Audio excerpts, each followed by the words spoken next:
Queen Elizabeth II had an unparalleled reign, the effect of which has been felt across the world. In her record-breaking 7 decades on the throne, she witnessed the end of the British Empire and welcomed radical societal shifts. She was the first person in the UK to make a long-distance phone call without an operator, the first monarch in the world to send an email, and one of the first to tweet. The Queen's reign was monumental in absolutely every sense. It was peppered with superlatives. She was the longest reigning British monarch. Her head appeared on more coins than any other living monarch. She was, herself, like a monument, unchanging. Through it all, Britain's satisfaction with the Queen averaged close to 80%. Here's the story of her remarkable reign in numbers.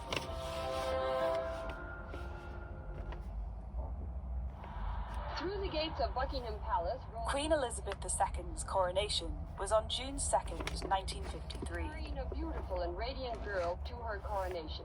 She was only 27 when she formally devoted her life to the crown. By the end of that life, she had reigned over a Britain that was vastly transformed. For one thing, its population was a lot older. In 1953, only 11% of Britons were over 65. By 2020, that had risen to 19%. And the Queen was an oddity. She was a woman with a job. Only 26% of British women were in the labour force in the 1950s. By 2021, 72% of women worked. When Elizabeth came to the throne, she ruled over an England that was whiter, more conservative, and more traditional than the one we see around us now. Through her reign, the country's views on same-sex marriage, race relations, and women's rights have all dramatically liberalised. But there was no such dramatic shift in support for the monarchy. Throughout, it never dipped below 60%. Perhaps that was down to the Queen's inscrutable nature. The Queen had a talent for saying a lot and saying almost nothing at all. She was almost the perfect constitutional monarch. Nobody knew what she thought. There's nothing more enigmatic than not knowing what somebody thinks. If being an enigma was part of the reason for her popularity, so too was her dedication to her role. And the royal yacht sails into Wolf's Cove to receive a salute of welcome. The Queen worked incredibly hard at her job. In 2017, at the age of 91, she attended 292 public engagements. And when her husband of 73 years, the Duke of Edinburgh,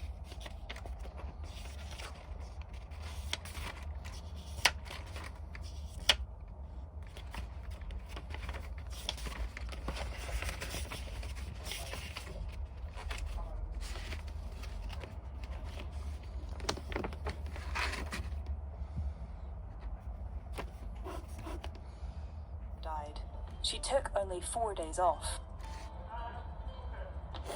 She also went through her red box, a case filled with government papers for her attention, daily throughout her 7-decade reign.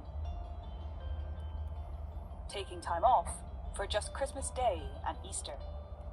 One of the things that her prime ministers have said is that it's very clear she has a very good grasp of what is going on. You don't impress with your knowledge of British state without working at it. And the Queen's role extended far beyond one small island.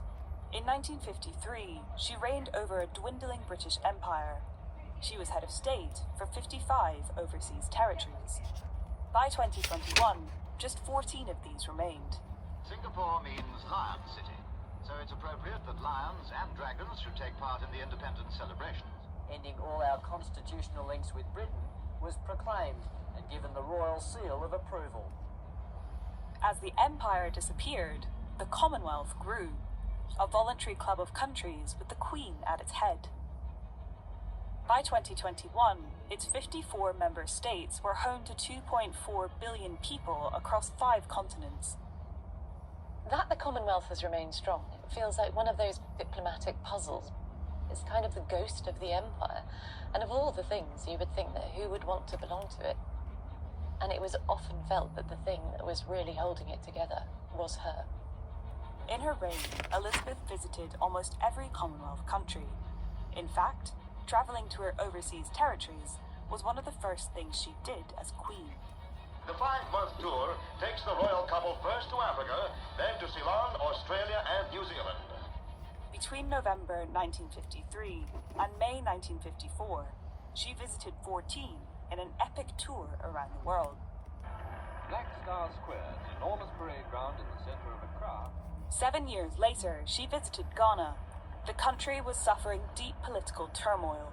The Queen and President Nkrumah first drove past the 5,000 troops. Days before she arrived, bombs were going off in the capital city of Accra. But she went anyway, to a roaring reception. Whatever else is blown into the limbo of history, the personal regard and affection which we in Ghana have for your Majesty and for your Royal Highness will remain.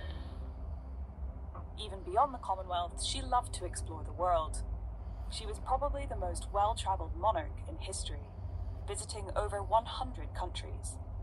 She met 13 US presidents and 5 popes. But it wasn't just the many people the Queen met whom she made an impression on. The whole world knew who the Queen was. One of the photos that was taken of her that was on the British stamp for decades is thought to have been the most reproduced photograph in history. Her image had appeared on more coins than any other living monarch. For that alone, she was one of the most famous women in the world. She was portrayed in 100 films and TV shows, from the sublime to the ridiculous. And a Gallup poll listed her as one of the world's top 10 most admired women 52 times. That's more than Mother Teresa and Oprah Winfrey combined. Elizabeth II was one of the world's longest reigning monarchs, surpassed only by Louis XIV of France. The numbers behind Queen Elizabeth II's remarkable reign speak for themselves. But perhaps her most enduring legacy is the way in which she ruled. The Queen's stoic devotion to her rule was legendary. It's said that before her coronation, to get used to the immense weight of her crown resting upon her head, she used to practice by wearing it at breakfast. And in a way, she never took it off again. To see more of The Economist's coverage of the death of Queen Elizabeth II, click the link. 伊麗莎白女王二世無與倫比嘅統治喺全世界都具有影響力。喺佢破紀錄嘅70年統治之中，佢見證咗英國翻天覆地嘅變化。佢係英國第一個用打長途電話唔使轉播完，佢係英國第一個唔使轉播完就可以打到長途電話嘅人。佢係第一個收到同埋發送電子郵件嘅人。佢都係第一個發送社交媒體嘅君王。喺佢無可挑剔嘅英國統治期間，佢係英國不朽嘅標誌，冇人可以取代佢嘅地位。喺佢咁長時間，佢作為英國最長時間統治嘅君主，由有佢頭像出現嘅有佢頭像嘅硬幣，比而家在位嘅君主仲要多好多。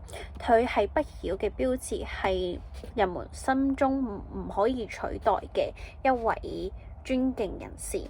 喺佢長時間嘅英國，喺長時間統治英國之中，英國人對於佢嘅滿意程度一直保持喺80%左右。以下係用數字嘅方式話到俾大家知女王非凡嘅統治係點樣嘅。伊麗莎白女王喺1953年2月7號加冕成王。當佢將佢全部嘅精神同埋生命奉獻俾英國嘅時候，佢只有27歲。喺佢生命盡頭臨終時，英國已經發生咗翻天覆地嘅變化。第一個可以見到嘅係人們變得越嚟越長壽。喺1953年嘅時候，英國只有11%嘅人士係65歲或者65歲以上。呢個數字喺2020年嘅時候已經上升到19%左右。第二個係女王係一個特例，因為佢係一個女性佢係一個擁有職業嘅女性。喺1950年代，英國只有26%嘅女性投身喺勞動市場當中，而喺2021年嘅時候，數字已經激增到72%。當伊麗莎白二世成軍嘅時候，英國比而家我哋知道嘅仲要單一、保守同埋守舊。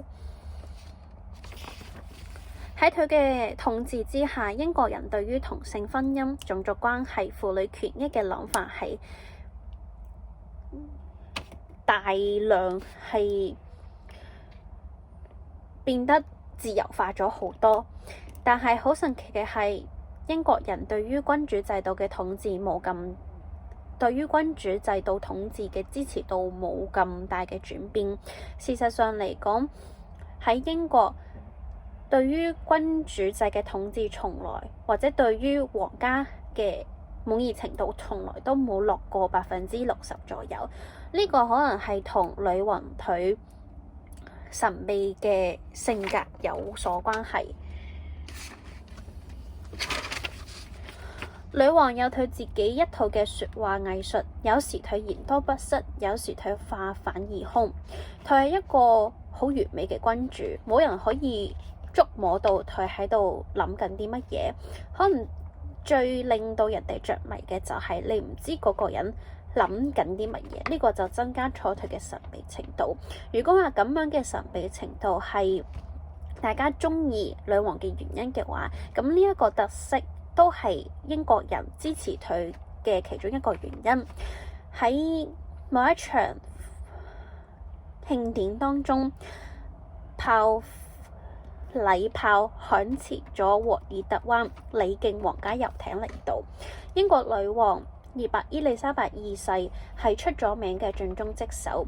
喺2017年嘅時候，佢以91歲嘅高齡參加咗292個公開活動。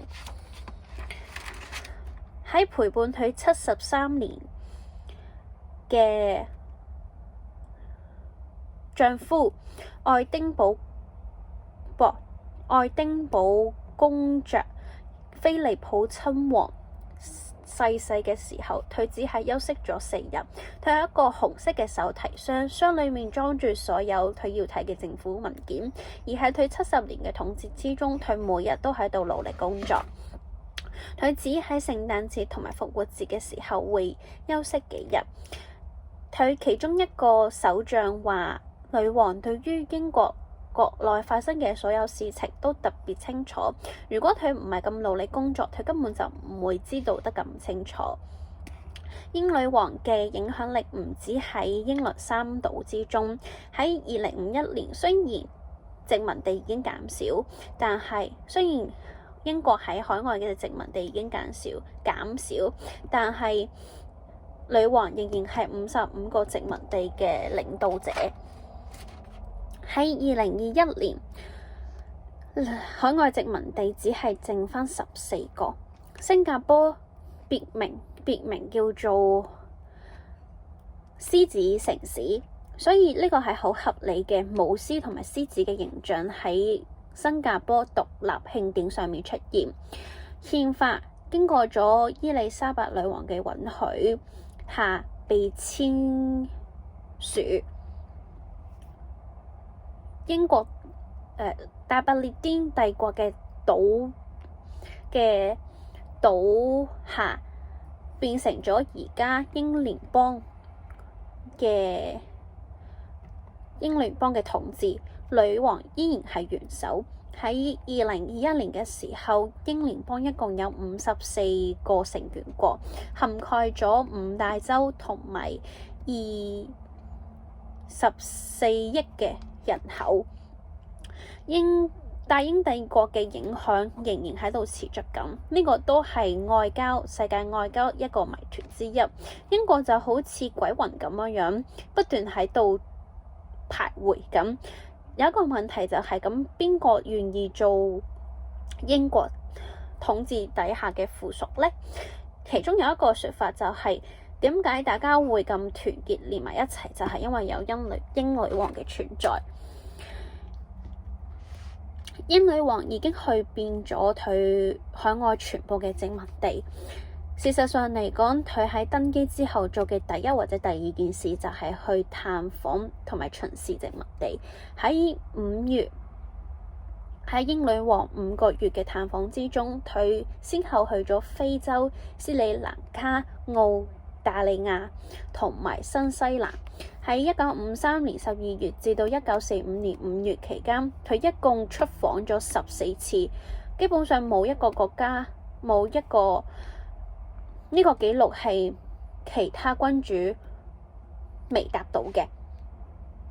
嗰陣時係阿克蘭布克星廣場嘅時候，女王受到咗烈熱嘅歡迎。喺7年之後，佢去咗加納。加納嗰陣時係處於政治動盪嘅期間。英女王同埋加納嘅當時嘅總統恩克魯馬總統首先巡視咗5000人嘅軍隊。喺女王到加納之前，一個炸彈喺加納首都阿克拉爆炸咗，但係女王都係嚟到咗加納，受到咗加納國家熱烈嘅歡迎。加納總統話，無論係被入獄視察定係被歷史遺忘，佢都對女王嘅到來表示最崇高嘅敬意同埋敬愛同埋喜愛。除咗喺英國自己國內，女王對於全世界都係保持住好奇，有一個探索嘅心理。佢係出外，唔理係訪問定係旅遊，都係最多嘅君主。佢一共去過100個以上嘅國家，見過13位美國總統同埋5個教皇。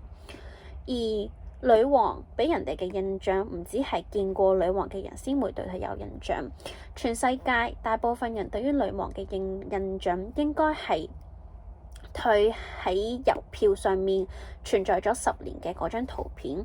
呢個圖片都係喺歷史之中被重複印刷最多嘅圖片，有佢頭像嘅硬幣遠遠大過於而家仲喺位嘅君主，可以話佢係一位全世界都聞名嘅一個君主或者係女性。佢嘅形象出現喺100部左右嘅電影同埋電視節目上面，形象由高貴優雅直到可笑幽默都有。克洛普民調52次提名佢為全球最應該受到尊敬嘅10位女性之一。佢上榜嘅次數大過於修女特雷莎同埋奧拉克溫費瑞嘅上榜嘅總數。伊麗莎白咁長時間嘅統治只係僅次於法國路易14國王。喺女王非凡嘅統治之中，佢最寶貴嘅遺產就係佢嘅統治方法。佢對於英國忠貞不屈係一個傳奇嚟嘅。喺佢未升為女王之前，佢就已經練習點樣去忍受皇冠嘅重量。佢基本上會喺佢食早餐嘅時候就訓練戴住皇冠。某種意義上嚟講，女王從來都冇取下佢嘅皇冠。如果你想知道英女王更加多嘅資料同埋關於佢逝世嘅消息，你可以撳以下嘅鏈接去睇到更多。多謝。